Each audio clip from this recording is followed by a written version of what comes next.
ನಮಸ್ತೆ ಸ್ನೇಹಿತರೆ, ನಾನು ನಿಮ್ಮ ವಿಜೆ ಚಾನಲಿಂದ ವಿಜಯ್ ಮಾತಾಡ್ತಾ ಇದ್ದೀನಿ. ಇವತ್ತಿನ ವಿಷಯ ಏನಪ್ಪ ಅಂದರೆ, ಸ್ಯಾಟ್ಸ್ನಲ್ಲಿ KYC ಅಂದರೆ ಮಗುವಿನ ಆಧಾರ್ ಕಾರ್ಡಿನ KYC ಮಾಡುವುದರ ಮುಖಾಂತರ 1ನೇ ತರಗತಿಗೆ ಯಾವ ರೀತಿ ದಾಖಲು ಮಾಡ್ಕೋಬೇಕು, ಅಥವಾ ಈ ಹಳೆ ಪದ್ಧತಿಯಲ್ಲಿ ನಾವು ಮೊದಲು ಮಾಡ್ಕೊಂಡು ಬರ್ತಾ ಇದ್ದೀವಲ್ಲ KYC ಇಲ್ದಿರೋ ದಾಖಲಾತಿ ಹೆಂಗೆ ಮಾಡ್ಕೋಬೇಕು ಅನ್ನೋದು ಎರಡನ್ನೂ ಸಹ ಹೇಳ್ತಾ ಹೋಗ್ತೀನಿ. ಈ ವರ್ಷದಿಂದ ಏನು ಮಾಡೋರು ಅಂದರೆ ಸರ್ಕಾರದವರು ಈ ಒಂದು KYC ಅಂದರೆ ಯಾವುದೇ ಆಧಾರ್ ಕಾರ್ಡ್ ಬಳಸಬೇಕಂದ್ರೆ ಖಂಡಿತ ಅವ್ರ ಪರ್ಮಿಷನ್ ಬೇಕೇ ಬೇಕು. ಅದು OTP ಥ್ರೂ ಆಗಲಿ, ತಂಬ್ ಥ್ರೂ ಆಗಲಿ, ಹೈರೀಸ್ ಥ್ರೂ ಆಗಲಿ ಆ ಒಂದು ಪರ್ಮಿಷನ್ ಬೇಕೇ ಬೇಕಾಗತ್ತೆ. ಆದ್ದರಿಂದ ನಾವೀಗ ಮಗುವಿನ ಆಧಾರ್ ಕಾರ್ಡನ್ನು ಅವ್ರ ಪರ್ಮಿಷನ್ ಇಲ್ದರ ಬಳಸ್ತಾ ಇದ್ದಂಗೆ ಆಗ್ತದೆ. ಅದಕ್ಕೆ ಸರ್ಕಾರ ಏನು ಮಾಡಿದೆ ಅಂದರೆ KYC ಮುಖಾಂತರ 1ನೇ ತರಗತಿಗೆ ದಾಖಲೆ ಮಾಡ್ಕೋಬೇಕು. ಅದು SATS ಅಲ್ಲೇ ಮಾಡಬೇಕು, ಆ 1ನೇ ತರಗತಿ ದಾಖಲಾತಿ ಆಪ್ಷನಲ್ಲೇ ಮಾಡಬೇಕು. ಹಾಗೆ ಮೊಬೈಲ್ನಲ್ಲೂ ಸಹ ಮಾಡ್ಬೋದು, ತೊಂದರೆ ಇಲ್ಲ. ಮೊಬೈಲ್ನಲ್ಲಿ OTP ಮುಖಾಂತರ ಅಷ್ಟೇ ಮಾಡ್ಬೋದು, ಮೊಬೈಲ್ನಲ್ಲೂ ಮಾಡ್ಬೋದು. ಈ ರೀತಿ ಮಾಡೋಕ್ಕೆ ಈ ವರ್ಷದಿಂದ ಅವಕಾಶ ಕೊಟ್ಟಿದೆ. ಅದಕ್ಕೆ ಈ ವರ್ಷ ಆ ರೀತಿಯೂ ಅವಕಾಶ ಕೊಟ್ಟಿದೆ, ಮತ್ತು ಇನ್ನೊಂದು ಥರ ಈ ಹಳೆ ಪದ್ಧತಿಯಲ್ಲೂ ಸಹ ಅವಕಾಶ ಕೊಟ್ಟಿದೆ. ಆದರೆ ಮುಂದಿನ ವರ್ಷದಿಂದ ಈ ವರ್ಷ KYC ಸ್ಟಾರ್ಟ್ ಮಾಡಿದ್ದಾನೆ ಅಂದರೆ ಖಂಡಿತ ಅದಕ್ಕೆ ಅಡ್ಜಸ್ಟ್ ಆಗಲಿ ಅಂತ ಕೊಟ್ಟಿದ್ದಾರೆ ಅಷ್ಟೇ. ಅದಕ್ಕೇನಾದರೂ ಅಡ್ಜಸ್ಟ್ ಆಗಿಲ್ಲ ಅಂದರೆ ಮುಂದೆ ನಾವು KYC ಮಾಡ್ಕೋಬೇಕಾಗತ್ತೆ. ಆದ್ದರಿಂದ ನಾವೇನು ಮಾಡಬೇಕು, KYC ಮುಖಾಂತರ ಯಾವ ರೀತಿ ದಾಖಲು ಮಾಡ್ಕೋಬೇಕು, ಮಕ್ಕಳನ್ನ 1ನೇ ತರಗತಿಗೆ ಯಾವ ರೀತಿ ದಾಖಲಾತಿ ಮಾಡ್ಕೋಬೇಕು ಅನ್ನೋದನ್ನು ನಾನು ಮೊಬೈಲ್ನಲ್ಲಿ ಹೇಗೆ ಮಾಡಬೇಕು ಅನ್ನೋದು ತಿಳಿಸ್ತಾ ಹೋಗ್ತೀನಿ. ಮೊದಲಿಗೆ ನೀವೇನು ಮಾಡಬೇಕು, ನಿಮ್ಮ ಮೊಬೈಲ್ನಲ್ಲಿ SATS ಸ್ಯಾಟ್ಸ್ಗೆ ಲಾಗಿನ್ ಆಗೋದಂತೂ ಎಲ್ಲರಿಗೂ ಗೊತ್ತಿದೆ ಸ್ನೇಹಿತರೆ. ಈ ಒಂದು ಸ್ಟೂಡೆಂಟ್ ಟ್ರ್ಯಾಕಿಂಗ್ ಸಿಸ್ಟಮ್ ಅನ್ನೋದು ಹೋಗೋದು. ಈಗ ಈ ಮೊದಲೇ ನಾನು OTP ಮುಖಾಂತರನೂ ಸಹ ಯಾವ ರೀತಿ ನಿಮಗೆ ಲಾಗಿನ್ ಆಗಬೇಕು, ಯಾವ ರೀತಿ OTP ಚೇಂಜ್ ಮಾಡಬೇಕು ಅನ್ನೋದನ್ನು ಸಹ ನಾನು ಹೇಳ್ಕೊಟ್ಟಿದ್ದೀನಿ ಸ್ನೇಹಿತರೆ. ಆ ಒಂದು ಇದ್ರ ಪ್ರಕಾರ ನೀವು ಲಾಗಿನ್ ಆಗ್ಬೋದು. ಒಂದು ವೇಳೆ OTP ಮುಖಾಂತರ ಲಾಗಿನ್ ಆಗೋದು ಗೊತ್ತಿಲ್ಲ, ಅಥವಾ OTP ಹಳೆ ಮೊಬೈಲ್ ನಂಬರ್ ಇದೆ, ಆ ಮೊಬೈಲ್ ನಂಬರ್ನ ಹೆಂಗೆ ಚೇಂಜ್ ಮಾಡಬೇಕು ಅನ್ನೋದನ್ನು ಸಹ ನಾನು ವಿಡಿಯೋ ಮಾಡಿದ್ದೀನಿ. ಅದನ್ನು ಸಹ ನನ್ನ ಯೂಟ್ಯೂಬ್ ಚಾನಲಲ್ಲಿ ವಿಸಿಟ್ ಮಾಡಿದ್ರೆ ನಿಮಗೆ ಗೊತ್ತಾಗುತ್ತೆ ಸ್ನೇಹಿತರೆ. ನೋಡಿ, OTP ಬರ್ತಾ ಇದೆ. ಸೊ ನಾನೀಗ OTP ಮುಖಾಂತರ ಲಾಗಿನ್ ಆಗಬೇಕಾಗತ್ತೆ. ನೋಡಿ ಸ್ನೇಹಿತರೆ, ಈಗ OTP ಬಂದಿದೆ. ನಾನು OTP ಎಂಟ್ರಿ ಮಾಡುವುದರ ಮುಖಾಂತರ ನಾನು ಈಗ ಲಾಗಿನ್ ಆಗ್ತಾ ಇದ್ದೀನಿ. ಇದನ್ನು ವೆರಿಫೈ OTP ಮಾಡ್ಕೋಬೇಕು ಸ್ನೇಹಿತರೆ. ಈ ವೆರಿಫೈ OTP ಮಾಡಿದಾಗ ನಮ್ಮ ಸ್ಕೂಲ್ ಲಾಗಿನ್ ಈ ಥರ ಓಪನ್ ಆಗುತ್ತೆ. ಈಗ ನಾವೇನು ಮಾಡಬೇಕಪ್ಪ ಅಂದರೆ, ನಾವು 1ನೇ ತರಗತಿ ದಾಖಲಾತಿನ ಈ KYC ಮುಖಾಂತರ ಹೆಂಗೆ ದಾಖಲಾತಿ ಮಾಡ್ಕೋಬೇಕು, ಹಾಗೂ ಅದರ್ ಕ್ಲಾಸಸ್ಸು ಡೈರೆಕ್ಟಾಗಿ ಅದರ್ ಕ್ಲಾಸಸ್ಸು ಯಾವ ರೀತಿ ದಾಖಲಾತಿ ಮಾಡ್ಕೋಬೇಕು ಅನ್ನೋದನ್ನು ಸಹ ನಾನು ಹೇಳ್ತಾ ಹೋಗ್ತೀನಿ. ಪ್ರತಿಯೊಂದು ನಾವು ಎಲ್ಲಿ ಹೋಗ್ಬೇಕಪ್ಪ ಅಂದರೆ ಸ್ಟೂಡೆಂಟ್ ಮ್ಯಾನೇಜ್ಮೆಂಟ್ ಕ್ಲಾಸ್ 1 to 10ಗೆ ಹೋಗ್ಬೇಕು ಸ್ನೇಹಿತರೆ. ನಮ್ಮದು ಜಾಸ್ತಿ ಕೆಲಸ ಇರೋದು ಇದೇ ಆಪ್ಷನ್ನಲ್ಲೇ, ಸ್ಟೂಡೆಂಟ್ ಮ್ಯಾನೇಜ್ಮೆಂಟ್ ಕ್ಲಾಸ್ 1 to 10ನಲ್ಲಿ. ಮತ್ತು ಆ ಸ್ಟೂಡೆಂಟ್ ಮ್ಯಾನೇಜ್ಮೆಂಟ್ ಕ್ಲಾಸ್ 1 to 10 ಆದಮೇಲೆ ಅಡ್ಮಿಷನ್ ಡೀಟೇಲ್ಸ್ ತಗೋಬೇಕು ಸ್ನೇಹಿತರೆ. ಅಡ್ಮಿಷನ್ ಡೀಟೇಲ್ಸನ್ನು ತೆಗೆದುಕೊಳ್ಳಬೇಕು. ಅಡ್ಮಿಷನ್ ಡೀಟೇಲ್ಸ್ ತೆಗೆದುಕೊಂಡ ಮೇಲೆ ನಮ್ಗೆ ಆಪ್ಷನ್ ಬೇಕಾಗಿರೋದು ಅಂದರೆ ಎನ್ರೋಲ್ಮೆಂಟ್ ಫಸ್ಟ್ ಸ್ಟ್ಯಾಂಡರ್ಡ್ ಸ್ಟೂಡೆಂಟ್ ಅಂತ, ಎನ್ರೋಲ್ಮೆಂಟ್ ಫಸ್ಟ್ ಸ್ಟ್ಯಾಂಡರ್ಡ್ ಸ್ಟೂಡೆಂಟ್ ಅಂತ. ಈ ಆಪ್ಷನ್ನು ತೆಗೆದುಕೊಂಡಾಗ ಸುಮಾರು ಓಲ್ಡ್ ಸಿಸ್ಟಮಲ್ಲೇ ಓಪನ್ ಆಗ್ತಾ ಇದೆ. ಈಗ ಈ KYC ಮುಖಾಂತರ ಎಲ್ಲಿ ಅಡ್ಮಿಷನ್ ಮಾಡ್ಕೋಬೇಕು ಅಂದರೆ, ಇಲ್ಲಿ ಮೇಲೆ ಈ ಸೆಟ್ಟಿಂಗ್ಸ್ ಕೆಳಗೆ KYC ಅಂತಿದೆ ನೋಡಿ, ಇಲ್ಲಿ ಈ ಒಂದು ಲಾಸ್ಟಲ್ಲಿ ಇಲ್ಲಿದೆ ನೋಡಿ ಮೇಲೆ KYC ಟಚ್ ಮಾಡಿದ್ದೀನಿ ನೋಡಿ, ನನಗೆ ಅದು ಓಪನ್ ಆಗ್ತೈತೆ. ಇಲ್ಲಿ ಏನು ಮಾಡಬೇಕಪ್ಪ ಅಂದರೆ, ಇಲ್ಲಿ ಅಡ್ಮಿಷನ್ ಆದರೆ ನಾವೇನಾಗತ್ತೆ ಅಂದರೆ, ಇಲ್ಲಿ ಆಧಾರ್ ನಂಬರ್ ಎಂಟ್ರಿ ಮಾಡಬೇಕು. ಫಾರ್ ಎಕ್ಸಾಂಪಲ್ ಯಾರ್ದಾದ್ರೂ ಆಧಾರ್ ನಂಬರನ್ನು ನಾವು ಎಂಟ್ರಿ ಮಾಡಬೇಕಾಗತ್ತೆ ಸ್ನೇಹಿತರೆ.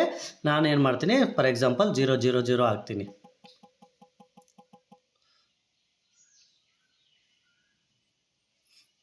ಎಂಟರ್ ವ್ಯಾಲಿಡ್ ಆಧಾರ್ ನಂಬರ್ ಬರ್ತಾ ಇದೆ. ಸೊ ನೀವು ಯಾವುದಾದ್ರೂ ಆಧಾರ್ ನಂಬರ್ ಹಾಕಿ ಇಲ್ಲೇನು ಮಾಡಬೇಕು, ನಾವು ಕ್ಲಿಕ್ ಮಾಡಬೇಕಾಗತ್ತೆ.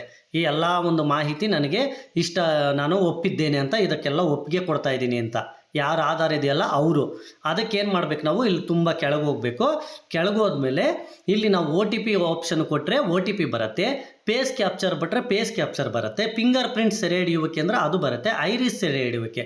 ಯಾವ ಮುಖಾಂತರ ಆದರೂ ಆಗಲಿ ಆಧಾರ್ ವ್ಯಾಲಿಡೇಷನ್ ಮಾಡ್ಕೋಬೋದು ಸ್ನೇಹಿತರೆ. ನಾವು ಯಾವ ಮುಖಾಂತರ ಆದರೂ ಆಗಲಿ ನಾವೇನು ಮಾಡೋಣ, ಈಗ ಶಾಲೆಗಳಲ್ಲಿ ನಾವು ಸ್ಕೂಲುಗಳಲ್ಲಿ ಫೇಸ್ ಕ್ಯಾಪ್ಚರ್, ಫಿಂಗರ್ ಪ್ರಿಂಟ್ ಸೆರೆ ಹಿಡಿಯುವಿಕೆ ಮತ್ತು ಐರಿಸ್, ಫಿಂಗರ್ ಅಂದರೆ ತಂಬು ಕೊಡೋದು, ಐರಿಸ್ ಅಂದರೆ ಕಣ್ಣಿನ ಮುಖಾಂತರ ಒಪ್ಪಿಗೆ ಕೊಡೋದು. ಆ ಒಂದು ಮಗುವಿನ ಒಂದು ಕಣ್ಣನ್ನು ನಾವು ಅಷ್ಟು ನಮ್ಮ ಹತ್ರ ಟೆಕ್ನಾಲಜಿ ಇರೋದಿಲ್ಲ ಶಾಲೆಯಲ್ಲಿ. ಅದೇ ರೀತಿ ಆ ಮಗುವಿನ ತಂಬು ತಗೊಳ್ಳೋಕ್ಕೂ ನಮ್ಮ ಹತ್ರ ತಂಬು ಮಿಷನ್ ಇರೋದಿಲ್ಲ. ಅದೇ ರೀತಿ ಫೇಸ್ ಕ್ಯಾಪ್ಚರ್, ಈ ಒಂದು ಮುಖವನ್ನು ಕ್ಯಾಪ್ಚರ್ ಮಾಡ್ಕೊಳ್ಳೋಂಥ ಕ್ಯಾಮ್ರಾನೂ ಸಹ ನಮ್ಮ ಹತ್ರ ಇರೋದಿಲ್ಲ. ಸೊ ನಾವು ಆಪ್ಷನ್ ತೆಗೆದುಕೊಳ್ಳಬೇಕಾಗದು ಯಾವುದಂದರೆ OTP ಆಪ್ಷನ್ ತೆಗೆದುಕೊಳ್ಳಬೇಕು ಸ್ನೇಹಿತರೆ. OTP ಆಪ್ಷನ್ ತೆಗೆದುಕೊಂಡಾಗ ನಮಗೇನು ಬರುತ್ತಪ್ಪ ಅಂದರೆ ಕೆಳಗೆ ಈ ರೀತಿ OTP ಒಂದು ಆಪ್ಷನ್ OTP ಪಡೀರಿ ಅಂತ ಇಲ್ಲಿ ಬರುತ್ತೆ. ಇದ್ರ ಮೇಲೆ ಟಚ್ ಮಾಡಿದ್ರೆ ಏನಾಗುತ್ತೆ, ನಮಗೆ ಆಧಾರ್ ಸಂಖ್ಯೆ ನಮೂದಿಸಿ ಅಂತ ಬಂತು. ನನ್ನ ಮೇಲೆ ಆಧಾರ್ ನಂಬರ್ ಹಾಕಿಲ್ವಲ್ಲ, ಸೊ ಅಲ್ಲಿ OTP ಪಡೀರಿ, OTP ಆಪ್ಷನ್ ತಗೊಂಡು OTP ಪಡೀರಿ ಮೇಲೆ ಟಚ್ ಮಾಡಿದ್ರೆ ಏನಾಗುತ್ತೆ, OTP ಕೇಳುತ್ತೆ. ಆ ಮಗುವಿನ ಆಧಾರ್ ನಂಬರಲ್ಲಿ ಯಾವ ನಂಬರ್ ಮೊಬೈಲ್ ನಂಬರ್ ರಿಜಿಸ್ಟರ್ ಆಗಿರುತ್ತೋ ಅದಕ್ಕೆ OTP ಹೋಗುತ್ತೆ. ಸೊ ಈ ಕೆಲಸ ಮಾಡುವಾಗ ಆ ಪೇರೆಂಟ್ಸು ನಿಮ್ಮ ಹತ್ರ ಇರಬೇಕಾಗತ್ತೆ. ಆ ಪೇರೆಂಟ್ಸು ನಿಮ್ಮ ಶಾಲೆಯಲ್ಲೇ ಅಥವಾ ನಿಮ್ಮ ಪಕ್ಕದಲ್ಲೇ ಇರಬೇಕಾಗತ್ತೆ, ಯಾಕಂದರೆ OTP ಹೇಳುವ ಸಲುವಾಗಿ. ಆದ್ದರಿಂದ ಈ ರೀತಿಯೂ ಸಹ ನೀವು ಅಡ್ಮಿಷನನ್ನು ಮಾಡ್ಕೋಬೋದು. ಈ ರೀತಿ ಅಡ್ಮಿಷನ್ ಮಾಡ್ಕೊಳ್ಳೋದ್ರಿಂದ ಏನಾಗುತ್ತೆ ಅಂದರೆ ಆಧಾರ್ ಕಾರ್ಡಲ್ಲಿರೋ ಯಥಾ ಮಾಹಿತಿ ಸೇಮ್ ನಮ್ಮ ಇದಕ್ಕೆ ವರ್ಗಾವಣೆ ಆಗುತ್ತೆ. ಎಲ್ಲ ಹೆಸರು, ತಂದೆ ಹೆಸರು, ಜನ್ಮ ದಿನಾಂಕ, ಪ್ರತಿಯೊಂದು ಮೊಬೈಲ್ ನಂಬರು, ಅಡ್ರೆಸ್ಸು ಎಲ್ಲ ಏನಾಗುತ್ತೆ ಆಧಾರ್ ನಂಬರಲ್ಲಿ ಏನಿದೆಯೋ ಅದು ಯಥಾವತ್ತಾಗಿ ನಮ್ಮ ಒಂದು ಇದಕ್ಕೆ ಸ್ಯಾಟ್ಸ್ ಲಾಗಿನ್ಗೆ ಅಡ್ಮಿಷನ್ ಪೇಜ್ಗೆ ಏನಾಗುತ್ತೆ ಟ್ರಾನ್ಸ್ಫರ್ ಆಗುತ್ತೆ. ಈ ರೀತಿ ಆಗುತ್ತೆ ಸ್ನೇಹಿತರೆ. ಈ ರೀತಿ ಮಾಡೋದ್ರಿಂದ ನಾವು ಏನು ಮಾಡ್ಬೋದು, ಈ KYC ಮಾಡೋದ್ರ ಮುಖಾಂತರ ನಾವು ಮಗುವಿನನ್ನು ನಾವು ಶಾಲೆಗೆ ಅಡ್ಮಿಷನ್ನು ಮಾಡ್ಕೋಬೋದು. ಇದು ನಮಗೆ ಬರಲ್ಲ ಸರ್, ನಾನು ಯಥಾಸ್ಥಿತಿ ಮಾಡ್ಕೊತೀನಿ ಅಂದರೆ ಆ ಹಿಂದಿನ ಪೇಜ್ಗೂ ಹೋಗಿ ನಾನು ತೋರಿಸ್ತೀನಿ ಯಥಾಸ್ಥಿತಿ ಹೆಂಗೆ ಮಾಡ್ಕೋಬೇಕು ಅಂತ. ಆದರೆ ಒಂದಂತೂ ತಿಳ್ಕೊಳ್ಳಿ ಸ್ನೇಹಿತರೆ, ಈ KYC ಕೊಟ್ಟನಂದರೆ ಈ ವರ್ಷ ಅಲ್ಲ ಅಂದರೂ ಇನ್ನೊಂದು ವರ್ಷ ಆದರೂ ಆಗಲಿ ಖಂಡಿತ ಈ KYC ಮುಖಾಂತರನೇ ಮಾಡ್ಕೋಬೇಕು ಅಂತ ಖಂಡಿತ ಆಪ್ಷನ್ ತೆಗೆದುಬಿಡ್ತಾರೆ, ಉಳಿದಿದ್ದ ಆಪ್ಷನ್ ತೆಗೆದುಬಿಡ್ತಾರೆ. ನಾವು ಈ KYC ಮುಖಾಂತರನೇ ಮಾಡ್ಕೋಬೇಕಾಗತ್ತೆ. ಅದಕ್ಕೆ ಈಗಲಿಂದ ನಾವು ಸಿದ್ಧರಾಗಬೇಕಾಗತ್ತೆ. ಏಕಾಏಕಿ ನಾವು ಈಗ 2 ಆಪ್ಷನ್ ಯಾಕೆ ಇಟ್ಟಿದ್ದಾನೆ ಗೊತ್ತಾ, ಈ KYC ತಿಳ್ಕೊಳ್ಳಿ ಅಂತ. ಈ KYC ನಮ್ಗೆ ಗೊತ್ತಾಗಿಲ್ಲ ಅಂದರೆ ಮತ್ತೆ ಈ KYC ಮುಖಾಂತರ ನಮ್ಗೆ ಮಾಡೋಕ್ಕೆ ಬರಲ್ಲ ಅಂದರೆ ಖಂಡಿತ ಮತ್ತು ಸೈಬರ್ ಕ್ರೈಮ್ಗಳಲ್ಲಿ ಅಲ್ಲಿ ಇಲ್ಲಿ ಹೋಗಿ ಒಂದೊಂದು ಮಗುಗೆ 100 ರೂಪಾಯಿ ಕೊಟ್ಟು ಅಡ್ಮಿಷನ್ ಮಾಡಬೇಕಾಗತ್ತೆ, ಸಮಸ್ಯೆ ಆಗುತ್ತೆ. ಸೊ ಈ ವಿಡಿಯೋ ನೋಡಿ, ಈ ವಿಡಿಯೋ ಪ್ರಕಾರ ನೀವು ಮೊಬೈಲಲ್ಲೇ ಈ KYCಯನ್ನು ಮಾಡ್ಬೋದು. ಈ KYC ಮಾಡೇ ನೀವು ಮಗುವಿನನ್ನು ಅಡ್ಮಿಷನ್ನು ಮಾಡ್ಕೋಬೋದು. ಈಗ ನಾನು ಹೇಳಿದ್ನಲ್ಲ, ಈ ಸಿಸ್ಟಮ್ ಪ್ರಕಾರ ಕಲ್ತ್ಕೊಂಡ್ಬಿಡಿ. ಮತ್ತು ಅಡ್ಮಿಷನ್ ಮಾಡುವಾಗ ಶಾಲೆಯಲ್ಲಿ ಇಂಟರ್ನೆಟ್ ಇದ್ದರೆ ಪರವಾಗಿಲ್ಲ, ಇಂಟರ್ನೆಟ್ ಇಲ್ಲ ಅಂದರೆ ಸ್ವಲ್ಪ ಸಮಸ್ಯೆ ಆಗುತ್ತೆ. ಫೋನ್ ಮಾಡಿ OTP ಕೇಳಬೇಕು, ಅದು ಇದು ಸಮಸ್ಯೆ ಆಗುತ್ತೆ. ಇಂಟರ್ನೆಟ್ ಏನಾದರೂ ಶಾಲೆಯಲ್ಲಿದ್ದರೆ ನಾನು ಹೇಳಿದ ರೀತಿಯಲ್ಲಿ ಆ ಪೇರೆಂಟ್ಸ್ನ ಕರೆಸ್ಕೊಂಡು ಆ ಒಂದು ಯಾವ ನಂಬರ್ ರಿಜಿಸ್ಟರ್ ಆಗಿತ್ತೋ ಆ ರಿಜಿಸ್ಟರ್ ನಂಬರ್ಗೆ OTP ಹೋಗಿತ್ತು, OTP ಮುಖಾಂತರ ನೀವು ಅಡ್ಮಿಷನನ್ನು ಮಾಡ್ಕೊಳ್ಳಿ ಸ್ನೇಹಿತರೆ. ಈಗ ನಾನೇನೇ ಮಾಡ್ತೀನಪ್ಪ ಅಂದರೆ ಹಳೆ ಸಿಸ್ಟಮ್ಗೆ ಓಪನ್ ಮಾಡ್ತೀನಿ ನಾನು, ಹೆಂಗೆ ಅಡ್ಮಿಷನ್ ಮಾಡ್ಕೊಳ್ಳೋ. ಈಗೇನು ಮಾಡಿದ್ವಿ ಸ್ನೇಹಿತರೆ, ನಾವು ಇದುವರೆಗೂ ಈ KYC ಮುಖಾಂತರ ಯಾವ ರೀತಿ ಅಡ್ಮಿಷನ್ ಮಾಡ್ಕೋಬೇಕು, ಆ ಡೇಟಾ ಹೇಗೆ ನಮಗೆ ಅಡ್ಮಿಷನ್ ಪೇಜಿಗೆ ಬರುತ್ತೆ ಅಂತ ತಿಳ್ಕೊಂಡ್ವಲ್ಲ. ಈಗ ಮತ್ತೆ ಓಲ್ಡ್ ಸಿಸ್ಟಮ್ಗೆ ಹೋಗೋಣ. ನೋಡಿ, ಅಡ್ಮಿಷನ್ ಕ್ಲಾಸ್ 1 to 10ಗೆ ಹೋಗಬೇಕು. Admission details, enrolment for first standard ಅಂತಲೇ ಆಪ್ಷನ್ ತೆಗೆದುಕೊಳ್ತೀವಲ್ವ. ತೆಗೆದುಕೊಂಡಾಗ ಇಲ್ಲಿ ಇದುವರೆಗೂ ಈ KYC ಆಪ್ಷನ್ ಇಲ್ಲೇ ಇದೆ ನೋಡಿ, ಇಲ್ಲಿ ಬಲಗಡೆ ಮೇಲೆ ಈ ಸೆಟ್ಟಿಂಗ್ಸ್ ಆಪ್ಷನ್ ಕೆಳಗಿದೆ ನೋಡಿ, ಈ KYC ಅಲ್ಲಿಗೆ ತಗೊಂಡ್ವಲ್ಲ. ಆ ಆಪ್ಷನನ್ನು ಖಂಡಿತ ಈಗಲಿಂದ ನಾವು ಅಡಾಪ್ಟ್ ಮಾಡ್ಕೋಬೇಕು ಸ್ನೇಹಿತರೆ. ಅಡಾಪ್ಟ್ ಆಗಿಲ್ಲ ಅಂದರೆ ಏನಾಗುತ್ತೆ, ಮುಂದಿನ ವರ್ಷ ಅದೊಂದು ಆಪ್ಷನ್ ಅಷ್ಟೇ ಇಡ್ತಾರೆ. ಆವಾಗ ಈ KYC ಮುಖಾಂತರ ನಾವು OTPಯನ್ನು ಬಳಸ್ಕೊಂಡೇ ಮಾಡಬೇಕಾಗತ್ತೆ ಅಡ್ಮಿಷನ್ನು. ಈಗ ಯಥಾಸ್ಥಿತಿಯಲ್ಲಿ ನಾವೇನು ಮಾಡಬೇಕು, ಈ ಹಳೆ ಸಿಸ್ಟಮ್ ಏನಿದೆಯಲ್ಲ, ಈ ಮೀಡಿಯಮ್ ಆಫ್ ಇನ್ಸ್ಟ್ರಕ್ಷನ್ ಏನಿದೆ ಕನ್ನಡ ಹಾಕಬೇಕು. ಮತ್ತು ಮದರ್ ಟಂಗ್ ಏನಿದೆ, ಸೊ ಇದು ಕನ್ನಡ, ಇದು ಮದರ್ ಟಂಗು ಸಹ ಕನ್ನಡ ಹಾಕಬೇಕು. ಸೊ ಸೆಕ್ಷನ್, ಯಾವ section, A section, language group ಯಾವುದಿದೆ ಅದನ್ನು ಹಾಕಬೇಕು. ಮೀಡಿಯಮ್ ಹಾಕಿದಾಗ ಇವೆಲ್ಲ ಓಪನ್ ಆಗ್ತವೆ. ಫಸ್ಟ್ ನೇಮು ನೀವು ಏನಾಯಿತು ಆಧಾರ್ ಕಾರ್ಡಲ್ಲಿ ಹೆಂಗಾಯಿತು ಸೇಮ್ ಅದೇ ಥರ ಹಾಕ್ಬೇಕು ಸ್ನೇಹಿತರೆ. ಇದು ಈ KYC ಅಲ್ದಿರೋ ಓಲ್ಡ್ ಸಿಸ್ಟಮ್ ಹೇಳ್ತಾ ಇರೋದು ನಾನು. ನೀವು ಏನಾದರೂ ಈ KYC ಇಲ್ಲಿ ಹೋಗಿ ಆಪ್ಷನ್ ಈ KYC ಅಲ್ಲಿ ಹಾಕಿ OTP ಎಂಟ್ರಿ ಮಾಡಿದ್ರೆ ಆ ಡಾಟಾ ಎಲ್ಲ ಬಂದು ಇಲ್ಲಿ ಕೂತ್ಕೊಂಡ್ಬಿಡ್ತದೆ. ಈ ವರ್ಷ, ಈ ಮುಂದಿನ ವರ್ಷದಿಂದ ಈ ವರ್ಷವೂ ನೀವು ಇದಕ್ಕೆ ಪ್ರಿಪೇರ್ ಆಗಬೇಕು. ಒಂದಾದರೂ ಆ ಥರ ಮಾಡಿ ನೀವು ಟ್ರೈ ಮಾಡಬೇಕು ಸ್ನೇಹಿತರೆ. ಈ ರೀತಿ ಟ್ರೈ ಮಾಡಿದಾಗ ಏನಾಗುತ್ತೆ, ಆ ಡಾಟಾ ಎಲ್ಲ ಬಂದು ಇಲ್ಲಿ ಕುತ್ಕೊಂಡ್ಬಿಡ್ತದೆ. ಇದು ಡಾಟಾ ಸ್ವಲ್ಪ ಸೂಕ್ಷ್ಮವಾಗಿರೋದ್ರಿಂದ ನಾನು ಆ ರೀತಿ ಮಾಡ್ತಾ ಇಲ್ಲ. ಈ ರೀತಿ ಆಗತ್ತೆ ಅಂತ ಖಂಡಿತ ನಾನು ಬ್ಲ್ಯಾಂಕ್ಸಲ್ಲೇ ತೋರಿಸ್ತಾ ಇದ್ದೀನಿ. ಯಾರ್ದಾದ್ರೂ ಆ ರೀತಿ ಡಾಟಾ ಮಾಡೋಕ್ಕೆ ಹೋದರೆ ಅದು ಆಧಾರ್ ಕಾರ್ಡ್ಗೆ ಸಂಬಂಧಪಟ್ಟ ಮಾಹಿತಿ, ಸೊ ಅದು ಗುಪ್ತವಾಗಿರಬೇಕಾಗುತ್ತೆ. ಆ ರೀತಿ ಮಾಡೋಕ್ಕೆ ಬರೋದಿಲ್ಲ. ಆದ್ದರಿಂದ ನಾನು ಈ ಥರ ತೋರಿಸ್ತಾ ಇದ್ದೀನಿ ಸ್ನೇಹಿತರೆ. ನೀವೇನಾದರೂ ಈ KYC ಮಾಡಿದ್ರೆ ಎಲ್ಲ ಡಾಟಾ ಬಂದು ಇಲ್ಲಿ ಕೂತ್ಕೊತದೆ. ಕಾಸ್ಟು ಮತ್ತು ಅಡ್ರೆಸ್ಸು ಹಾಕಷ್ಟಿಲ್ಲ, ಕಾಸ್ಟ್ ಒಂದೇ ನೀವು ಎಂಟ್ರಿ ಮಾಡಬೇಕಾಗತ್ತೆ. ಕಾಸ್ಟು ಮತ್ತು ಸ್ಪೆಷಲ್ ನೀಡ್ಸು ಇವೆಲ್ಲ ಉಳಿದಿದ್ವೆಲ್ಲ ತಾನೇ ಬರ್ತದೆ. RD ನಂಬರ್ಗಳು ಸಹ ನೀವು ಎಂಟ್ರಿ ಮಾಡಬೇಕಾಗತ್ತೆ. RD ನಂಬರ್ ಆಧಾರ್ ಕಾರ್ಡಲ್ಲಿ ಇರಲ್ಲ, ಸೊ RD ನಂಬರ್ ಇಲ್ಲಿ ಎಂಟ್ರಿ ಮಾಡಬೇಕಾಗತ್ತೆ. ಸೋಷಿಯಲ್ ಕ್ಯಾಟಗರಿ ಎಂಟ್ರಿ ಮಾಡಬೇಕಾಗತ್ತೆ, ಸಬ್ ಕ್ಯಾಸ್ಟ್ ಎಂಟ್ರಿ ಮಾಡಬೇಕಾಗತ್ತೆ. ಇವೆಲ್ಲ entry child with special need ಇವೆಲ್ಲ ಎಂಟ್ರಿ ಒಂದೊಂದು ಆಪ್ಷನ್ನೇ ಎಂಟ್ರಿ ಮಾಡಿ. ಮತ್ತು ಕನ್ನಡದಲ್ಲಿ ಏನು ಎಂಟ್ರಿ ಮಾಡೋಕ್ಕೆ ಹೋಗ್ಬಿಡಿ, ಇಂಗ್ಲೀಷದು ಅಷ್ಟೇ ಇಂಗ್ಲೀಷ್ ಎಂಟ್ರಿ ಮಾಡಿ, ಕನ್ನಡವೆಲ್ಲ ಬ್ಲ್ಯಾಂಕ್ಸ್ ಬಿಡಿ. ಮತ್ತು ಇಲ್ಲಿ ಅರ್ಬನ್ ಇದ್ದರೆ ಅರ್ಬನ್ ತಗೊಳ್ಳಿ, ರೂರಲ್ ಇದ್ದರೆ ರೂರಲ್ ತಗೊಳ್ಳಿ. ಮತ್ತು ಇಲ್ಲಿ ಈ ಮೇಲೆ ಅಡ್ರೆಸ್ ಫಿಲ್ ಮಾಡಿದ್ರೆ ಇಲ್ಲಿ ಸೇಮ್ ಆ್ಯಸ್ ಅಬೋ ಅಂತ ಕೊಟ್ಟರೆ ಆ ಅಡ್ರೆಸ್ಸೇ ಇಲ್ಲಿ ಕೆಳಗೆ ತೊಗೊಂಡ್ಬಿಡ್ತಾರೆ ಸ್ನೇಹಿತರೆ. ಇಲ್ಲಿ ಮೊಬೈಲ್ ನಂಬರ್ ಹಾಕಿ, ಮತ್ತು ಪೇರೆಂಟ್ಸ್ ಮೊಬೈಲ್ ನಂಬರು ಹಾಕಿ, ಇಬ್ಬರದು ಹಾಕಿ ಪೇರೆಂಟ್ಸ್ ಆಲ್ಮೋಸ್ಟು. ಮತ್ತು ಇಲ್ಲಿ ಬ್ಯಾಂಕ್ ಡೀಟೇಲ್ಸು ಖಂಡಿತ ತುಂಬಿ. ಈ ರೀತಿ ತುಂಬಿದರೆ ಏನಾಗುತ್ತೆ, ನಿಮ್ಮ ಮಗು ಫಸ್ಟ್ ಸ್ಟ್ಯಾಂಡರ್ಡ್ಗೆ ಅಡ್ಮಿಷನ್ ಆಗುತ್ತೆ ಸ್ನೇಹಿತರೆ. ಈ ರೀತಿ ನಾವು KYC ಮುಖಾಂತರ ಆದರೂ ಅಡ್ಮಿಷನ್ ಮಾಡ್ಕೋಬೋದು, ಓಲ್ಡ್ ಸಿಸ್ಟಮ್ ಮುಖಾಂತರ ಆದರೂ ಅಡ್ಮಿಷನ್ ಮಾಡ್ಕೋಬೋದು. ಆದರೆ ನಾನು ಹೇಳೋದೇನಪ್ಪ ಅಂದರೆ, ಈಗಿಂದನೇ ಅಟ್ಲೀಸ್ಟ್ 1-2 ಮಗುನಾದರೂ KYC ಮುಖಾಂತರ ಅಡ್ಮಿಷನ್ ಮಾಡ್ಕೊಳ್ಳೋಕ್ಕೆ ಟ್ರೈ ಮಾಡಿ. ಯಾಕಂದರೆ ಮುಂದಿನ ವರ್ಷ ಬರ್ತಾ ಏನು ಮಾಡ್ತಾನೆ, ಈ ಓಲ್ಡ್ ಸಿಸ್ಟಮ್ ತೆಗೆದಾಕ್ತಾನೆ. KYC ಎಂಟ್ರಿ ಮಾಡಿದ್ರೆ ಅಷ್ಟೇ ಈ ಪೇಜ್ ಓಪನ್ ಆಗುತ್ತೆ ನೆಕ್ಸ್ಟ್ ಟೈಮು. ಅದಕ್ಕೆ ಏನು ಮಾಡ್ತಾ ಇದ್ದೀನಪ್ಪ ನಾನು ಅಂದರೆ, KYC ಮುಖಾಂತರನೇ ಅಡ್ಮಿಷನ್ ಮಾಡ್ಕೊಳ್ಳೋಕ್ಕೆ ಟ್ರೈ ಮಾಡಿ. KYCಯಲ್ಲಿ ಹೆಂಗೆ ಅಡ್ಮಿಷನ್ ಮಾಡ್ಕೋಬೇಕಂತ ನಾನು ಇದುವರೆಗೂ ಹೇಳಿದ್ದೀನಲ್ಲ, ಸೊ ಆ ರೀತಿ ಅಡ್ಮಿಷನ್ನು ಮಾಡ್ಕೊಳ್ಳಿ. ಈ ರೀತಿ 1ನೇ ತರಗತಿಗೆ ನೀವು ದಾಖಲಾತಿಯನ್ನು ಮಾಡ್ಕೋಬೇಕು. ಮತ್ತೊಮ್ಮೆ ನೆನಪು ಮಾಡ್ತಾ ಇದ್ದೀನಿ ಸ್ನೇಹಿತರೆ, KYC ಮುಖಾಂತರ ಅಡ್ಮಿಷನ್ ಮಾಡ್ಕೊಳ್ಳೋಕ್ಕೆ ಟ್ರೈ ಮಾಡಿ.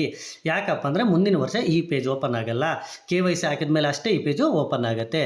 ಈಗ ನಾವೇನು ಮಾಡಬೇಕಪ್ಪ ಅಂದರೆ, ಕ್ಲಾಸು 1 to 10 ಮ್ಯಾನೇಜ್ಮೆಂಟ್ಗೆ ಹೋಗಿ, ಮತ್ತು ಅಡ್ಮಿಷನ್ ಡೀಟೇಲ್ಸ್ಗೆ ಹೋಗಿ, enrol new student to higher standard ಆ ಆಪ್ಷನನ್ನು ತೆಗೆದುಕೊಳ್ಳಿ ಸ್ನೇಹಿತರೆ.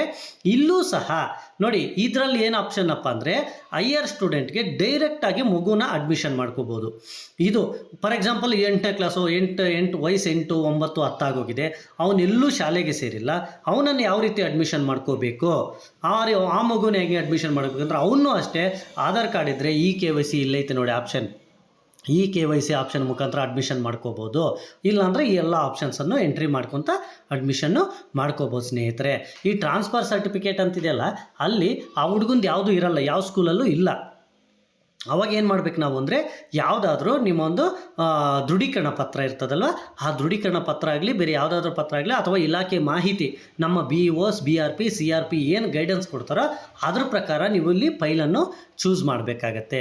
ಆ ರೀತಿ ಚೂಸ್ ಮಾಡಿ ಈ ರೀತಿ ನೀವು ಆ ಮಗುನ ಡೈರೆಕ್ಟಾಗಿ ಈ ಒಂದು ಪೇಜಲ್ಲಿ ಅಡ್ಮಿಷನನ್ನು ಮಾಡ್ಕೋಬಹುದು ಸ್ನೇಹಿತರೆ. ಎಲ್ಲ ಸೇಮ್ ಇದೆ ನೋಡಿ, ಇಲ್ಲಿ ಟ್ರಾನ್ಸ್ಫರ್ ಸರ್ಟಿಫಿಕೇಟ್ ಒಂದಷ್ಟೇ ಎಕ್ಸ್ಟ್ರಾ ಇದೆ, ಅದನ್ನು ಸಹ ನೀವು PDF ರೂಪದಲ್ಲಿ ಎಂಟ್ರಿ ಮಾಡ್ಬೋದು. ನೀವು ಕೇಳ್ಬೋದು, ಸರ್ ನೀವು ಡೈರೆಕ್ಟ್ ಅಂತ ಇದ್ರಲ್ಲ ಟ್ರಾನ್ಸ್ಫರ್ ಸರ್ಟಿಫಿಕೇಟ್ ಹೇಗೆ ಅಂತ. ಅದಕ್ಕೂ ಸಹ ಇಲಾಖೆಯಿಂದ ಮಾಹಿತಿ ಇದೆ. ಒಂದೊಂದು ಇಲಾಖೆ ಒಂದೊಂದು ತಾಲೂಕಲ್ಲೂ ಅಥವಾ ಒಂದೊಂದು ಜಿಲ್ಲೆಯಲ್ಲಿ ಒಂದೊಂದು ಥರ ಇರ್ತದೆ. ನಿಮ್ಮ ಒಂದು SATS ಪ್ರೋಗ್ರಾಮರ್ ಆಗಲಿ, ಅಥವಾ ನಿಮ್ಮ CRP BRP ಅಥವಾ BO BRC ಹೇಳ್ದಂಗೆ ಅದಕ್ಕೊಂದು ಏನಾದರೂ ಒಂದು ದೃಢೀಕರಣ ಥರ ಕೊಡ್ತಾರೆ, ಇಲ್ಲ ಬೇರೆ ವ್ಯವಸ್ಥೆ ಮಾಡ್ತಾರೆ, ಆ ರೀತಿ ಮಾಡ್ಕೋಬೋದು ಸ್ನೇಹಿತರೆ. ಈಗ ಏನಾಯ್ತಪ್ಪ ಅಂದರೆ, ನಾವು ನೇರ ಹೈಯರ್ ಕ್ಲಾಸ್ಗೆ ನೇರವಾಗಿ ಹೆಂಗೆ ಅಡ್ಮಿಷನ್ ಮಾಡ್ಕೋಬೇಕು ಅನ್ನೋದನ್ನು ತಿಳ್ಕೊಂಡ್ವಿ. ನೆಕ್ಸ್ಟ್ 1ನೇ ತರಗತಿದಾಯಿತು, ನೇರ ದಾಖಲಾತಿ ಆಯಿತು. ಈಗ ಅಡ್ಮಿಷನ್ ಡೀಟೇಲ್ಸ್ ನೋಡಿ. ಈಗ enrol new student to higher standard ಇದಾಯಿತು. ಎನ್ರೋಲ್ಮೆಂಟ್ ಫಸ್ಟ್ ಸ್ಟ್ಯಾಂಡರ್ಡ್ ಆಯಿತು. ಅಡ್ಮಿಷನ್ ಥ್ರೂ ಪ್ರಮೋಷನ್ ಅಂತೂ ಎಲ್ಲರಿಗೂ ಗೊತ್ತಿದೆ ಸ್ನೇಹಿತರೆ, ಅದ್ರ ಬಗ್ಗೆ ನಾನು ಆಲ್ರೆಡಿ ವಿಡಿಯೋನು ಮಾಡಿದ್ದೀನಿ. ನೆಕ್ಸ್ಟ್ ಅಡ್ಮಿಷನ್ ಥ್ರೂ TC, ಇದು ಸಹ ಎಲ್ಲರಿಗೂ ಗೊತ್ತಿದೆ. ಈ ಆಪ್ಷನ್ ಒಂದು ಸ್ವಲ್ಪ ಹೇಳ್ಬಿಡ್ತೀನಿ. ಅಡ್ಮಿಷನ್ ಥ್ರೂ TC ಅಂತ ಇಲ್ಲಿ ಎನ್ರೋಲ್ಮೆಂಟ್ ನಂಬರು ಮತ್ತು TC ನಂಬರ್ ಹಾಕಿದ್ರೆ ಸರ್ಚ್ ಕೊಟ್ಟರೆ ಆ ಡೀಟೇಲ್ಸ್ ಎಲ್ಲ ಹೆಂಗೆ ಕುತ್ಕೊಂಡ್ಬಿಡ್ತಾರೆ ಬಂದು. ನಾವು ಯಾವಾಗ KYC ಮಾಡಿದಾಗ ಹೆಂಗೆ ಡಾಟಾ ಎಲ್ಲ ಕುತ್ಕೊಂಡ್ಬಿಡ್ತದೋ, ಸೇಮ್ ಇಲ್ಲಿ ಹೆಂಗೆ ಆ ಸ್ಕೂಲ್ ಡಾಟಾ ಎಲ್ಲ ಹೆಂಗೆ ಕುತ್ಕೊಂಡ್ಬಿಡ್ತದೋ, KYC ಮಾಡಿದಾಗೂ ಸಹ ಅಷ್ಟೇ ಆ ಡಾಟಾ ಎಲ್ಲ ಬಂದು ಇಲ್ಲಿ ಕುತ್ಕೊಂಡ್ಬಿಡ್ತದೆ ಸ್ನೇಹಿತರೆ.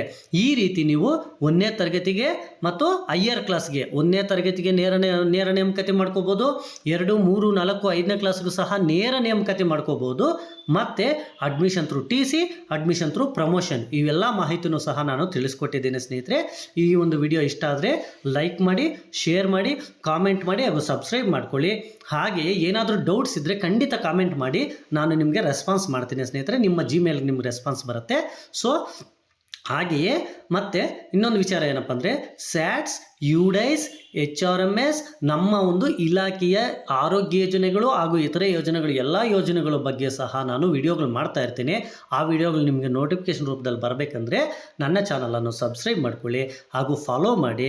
ನನ್ನ ಎಲ್ಲ ವಿಡಿಯೋಗಳು ನಿಮಗೆ ನೋಟಿಫಿಕೇಶನ್ ರೂಪದಲ್ಲಿ ಬರುತ್ತದೆ. ಥ್ಯಾಂಕ್ ಯು ಸ್ನೇಹಿತರೆ, ಥ್ಯಾಂಕ್ ಯು.